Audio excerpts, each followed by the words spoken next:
Welcome back. So, that steady tick-tock of a clock, does it really capture how we experience time? In this part of our explainer, we're diving deep into a really powerful idea from neuroscientist Dr. Georgi Buzsáki. The idea is that our sense of time doesn't come from out there, it comes from in here, from this incredible rhythmic dance happening between our brain and our body. All right, so let's get right to the core concept here. Most of us, we picture time as this straight arrow, just constantly shooting forward. But what if our own biology has a totally different way of keeping track of things? And this really illustrates the point. On one side, you've got that classic time arrow from physics, simple, linear, predictable. But the argument in this paper, the really big idea, is that our biological experience of time, well, it looks a whole lot more like that wave on the other side. It's not a straight line. It's cyclical. It's governed by these constant rhythmic pulses that are happening all through our nervous system and our body. So, the big question is, how does this biological clock actually, tick? Well, it's not some single tiny mechanism. Instead, what you have are these natural rhythmic waves in the brain, and what they do is periodically quiet down or inhibit neuronal activity. And it's those quiet moments, those little dips, that act like the ticks of our internal clock. They're essentially what chops up the continuous, overwhelming stream of information from our senses into these distinct, manageable moments. But here's the thing. These ticks are anything but random. They are part of this incredibly organized system. So how on earth do they all work together to give us a sense of time that can stretch from a tiny millisecond all the way to a full day? And the way it's organized is it's fascinating. You've got this seamless hierarchy of brain and body rhythms. It goes all the way from these ultra-fast ripples in the brain, happening hundreds of times a second, down to our slow, daily circadian rhythm. And the real key here is that it's organized on a logarithmic scale. What that means is that every step up in the hierarchy is a huge leap in duration. And that's the genius of it. It's how our biology can so efficiently keep track of everything from a split-second reaction to the passing of an entire day. Okay, so this naturally leads to a really critical question, right? We've got all these different biological clocks ticking away at wildly different speeds. So how in the world does the brain manage to combine all of them into the single, smooth flow of time that we actually experience? The answer is just an elegant piece of biological engineering. It's a mechanism called phase-amplitude coupling. Now, to put it simply, you can think of the slow, powerful waves as being the conductors of an orchestra. They control the energy or the amplitude of the faster rhythms. They essentially nest the fast activity inside their own slow cycle. And that's it. That's how the brain can keep track of what's happening on a millisecond scale, a second scale, and a minute scale all at the same time.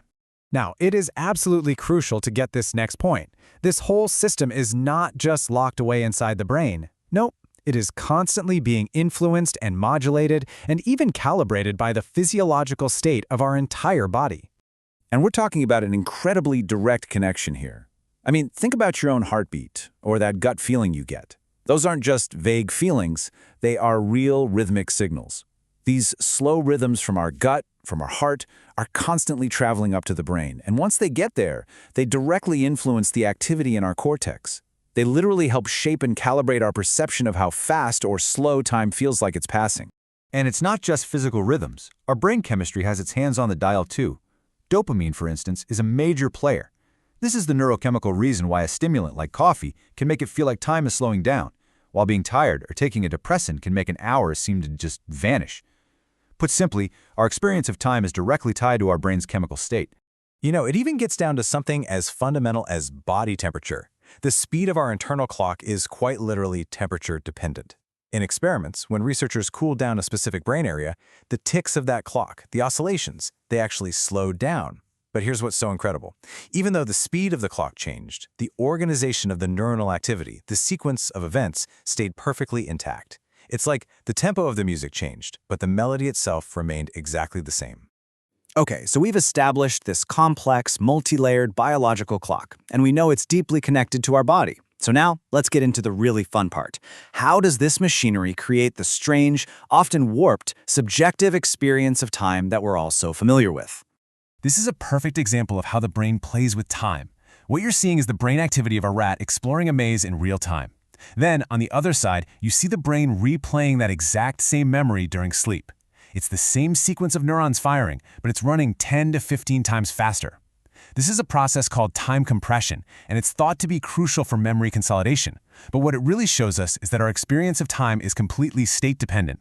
And this model gives us a really solid neurological reason for that old saying, time flies when you're having fun. It comes down to two different ways of judging time. There's prospective timing, that's judging duration as it's happening. This relies heavily on attention. When you're engaged and your attention is elsewhere, you don't feel the seconds ticking by. But then there's retrospective timing, judging how long something took after the fact. And that's based on how many new memories you formed. The more memories, the longer it feels in hindsight. You see, our brain doesn't experience life as a continuous, unbroken film. What it does instead is actively segment our experience. It chops it up into distinct events, creating what are called event boundaries. So when you look back and try to judge how long something took, your brain isn't looking at a stopwatch. It's basically counting the number of these events it logged. That's why a vacation packed with new experiences feels so long in retrospect. Your brain created a ton of event boundaries to file away. So where does all of this take us? What's the ultimate conclusion here? Well, it's that this perspective really does fundamentally change how we should think about and even define time itself. And this leads to a really major shift away from older ideas. The evidence suggests there is no single central clock ticking away somewhere in the brain. Instead, our sense of time is constructed by different brain regions doing different jobs. For example, the supplementary motor area seems to be involved in timing for our actions, while the insular cortex, that seems to be where we get the subjective feeling of duration, mainly by integrating all those signals coming from our body.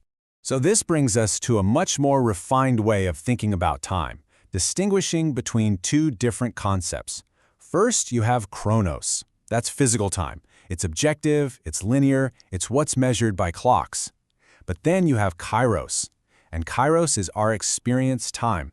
It's subjective, it's variable, and it emerges from the metabolic and neuronal rhythms of our own bodies. It's really a measure of change as it relates to us.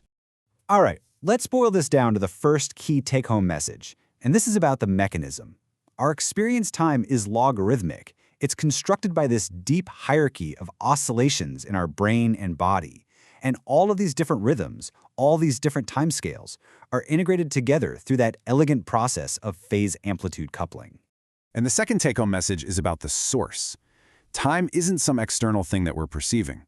Time is the name we give to the subjective experience of our own body's ongoing physiological changes. There's no clock separate from us. We don't have time, we live it. And so we're left with this really provocative thought to chew on. What if our sense of time, what if it isn't a perception of the outside world at all? What if it's simply an act of introspection, the feeling of our own biology in constant rhythmic motion? Thanks so much for joining us for this explainer. The perspective we've covered is based on the paper by Dr. Georgi Buzsáki, published in Nature Reviews Neuroscience.